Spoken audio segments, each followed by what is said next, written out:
Hey you guys, it's Rachel here with Senza Tempo Cane Corso. So I've got all the dogs out together, including our new addition. I don't have Scout out here because he has a pretty high energy and I don't want to have that high energy here when I'm bringing a new addition in. It's just not a good idea. Not if you want to keep the energy low and not have any kind of fighting or anything, because even he gets targeted for harassment simply because of his energy. So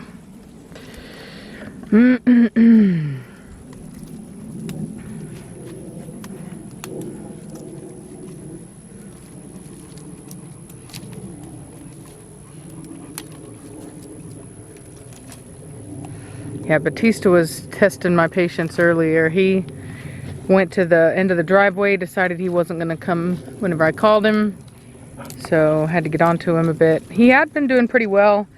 He's kind of been doing this back and forth, which is really, to be honest with you, typical of any stubborn breed. As they mature and they go through their teenage stage, they go through a period of time where even though they know what you want them to do, they just decide, I wonder what will happen if I don't do it. And they kind of test you to see your resolve and where you're willing to take it. And so I had to go and force myself. I had to go get him and chase him back down to the house, put him into submissive posture, and so anyway, so he got a cruising for a bruising from Cashmere because I had to use her to get him, but seems a bit more respectful now. What's the matter, sugar? What's the matter, sugar? What's the matter? This girl here doesn't know what to think. She's like, well, I guess I'll eat sticks. You guys eat sticks. I'll take my little stick over here. And she's like, I guess I'll just chew on this stick. So like I said, she's kind of down on her feet right now and things like that. And I did notice she was running earlier and she was bunny hopping, which can be a sign that there are things wrong, but you know what? She's been kennelled. Quiet down. She's been kennelled for days now. Just got off a plane that was, kennelled in. So I'm not going to judge her harshly now. I'm going to take some time, get her some proper nutrition, and get her out here in this Texas sun, get her on that ester C, and at that point, then I'll make a judgment on what I think about it. And then of course, like all my dogs, literally next month I'm going to be taking her in. I'm going to be taking all my dogs at 6 months to have their hips looked at. That way I know whether or not there's any skeletal issues or severe laxity, and that way I don't invest in really the money that I spent on certifying them like I would with pen hip and OFA. So we just get a view, we make sure that everything looks good, and then we go from there. So I'll be doing the same thing with her, which is our new girl, and then I'll be doing the same thing with Admiral quite soon. So he will be 6 months this month as well. So those are the next two that are going to be getting looked at. So I've had a lot of people asking me about Giovanni's health testing. We cannot take a look until they're at least 6 months of age. That's whenever you actually have a good idea of the actual bone structure. So that's what we're gonna do. There are, possible changes that happen throughout that time, but overall, as long as the hip health looks good, then you're good to go ahead and certify later on when the dogs are older, which I'm going to be doing at a year old. That way there's no change in laxity, because there has been some stuff that came out that there is some changes in laxity from puppyhood to to being at about a year old. So, which is still technically a puppy, but they're just a touch older. Batista. Let's see, we'll test him. Batista, what are you doing? Come on, let's go. Get out of it and get over here now. Let's go, now. Good boy. Good boy. It's much better. Good boy. That's right. Good boy. So the correction he got from Cashmere and I earlier worked. You can see Cashmere came in just in case she was needed. She's got that tail up. He just laid down in response to that. So we work as a unit. We work together. And he did well. But every now and then he tests his oats a little bit, which is normal. I mean, as much as I would love for them to be these perfect creatures that respond every single time and this and that, they are not robots. And they're not, you know, dogs that are bred for obedience or for any type of work like that. They're just not. They were a breed that was used on the farm. They were used to think for themselves. They were oftentimes outside and watching over either livestock or watching over the property. So not a dog that like a, you know, border collie that's going to be looking to you constantly, or a shepherd that's going to be looking to you constantly for direction and what to do and wants to work and all this stuff. They just don't have that. So you really have to kind of, you know, poke and prod and get them to behave themselves and do what they're told. So anyway, I'm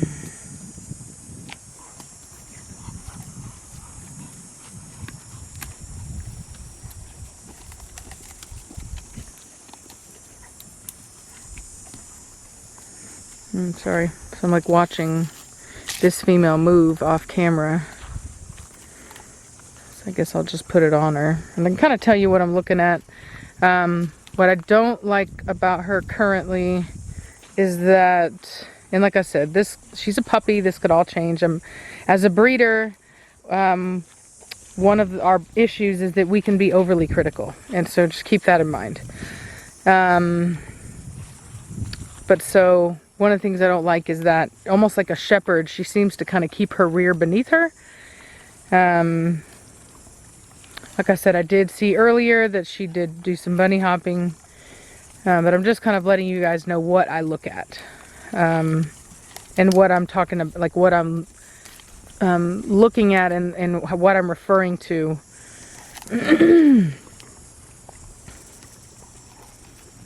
What are you up to, Cashmere?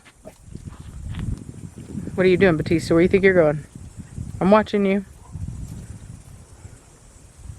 That's right, I'm watching you. Who is that over there? Is that Cashmere? Yeah, it's gotta be Cashmere. Cashmere, come here. Come. Good girl. Good girl. See, her recall's great. She listens. Here's the two imports. Gina and she, who has not been named yet.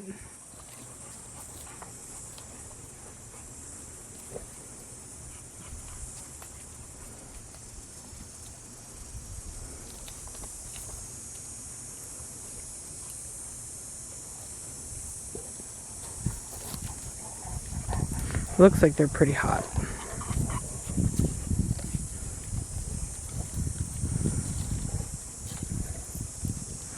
Her ears are on top of her head. I'll probably end up taping those.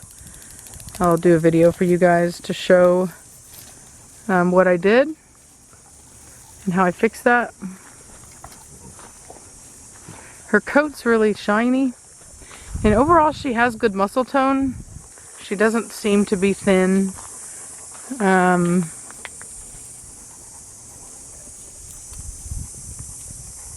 over here.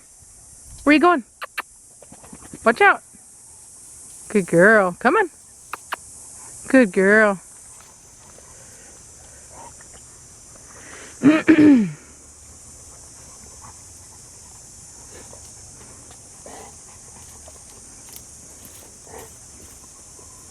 Good girl. Good girl.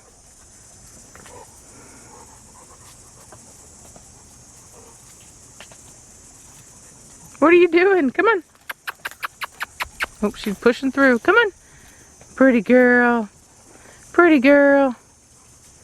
Is she pooping? Oh, that's what it was. Oh, no, is she peeing or pooping? I can't tell. Oh, she's peeing some more.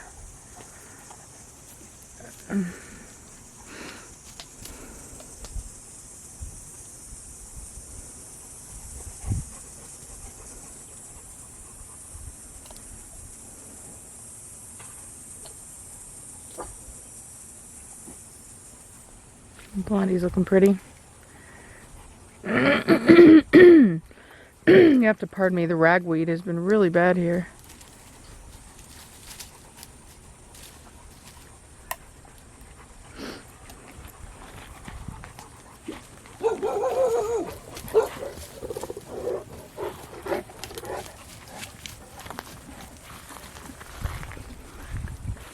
Yeah, not too bad, not too bad.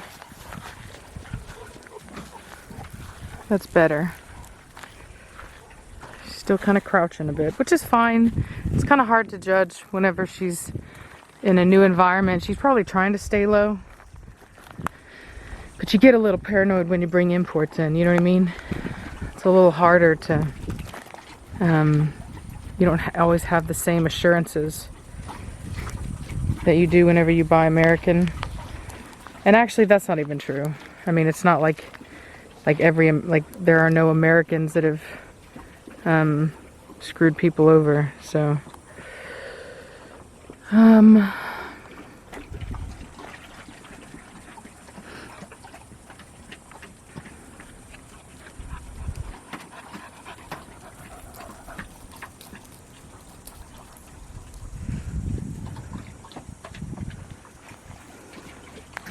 gonna have to fill back up their water thing. Anyway, well, I'm gonna end this. I'm running out of battery, but just wanted to kind of show you guys how things were progressing, how she's doing, how you get to see it in real time, what it's like integrating a dog into the pack, how I do it, and yeah. And also, as for keeping the dog off leash, I wouldn't advise that for just anyone. The Corso breed in particular tends to be a Velcro breed. They really do get very attached to the people that... Hey, out of that right now. That's a bad dog. Stay out of my garden. But yeah, they tend to be a Velcro breed. They want to be with their people. No.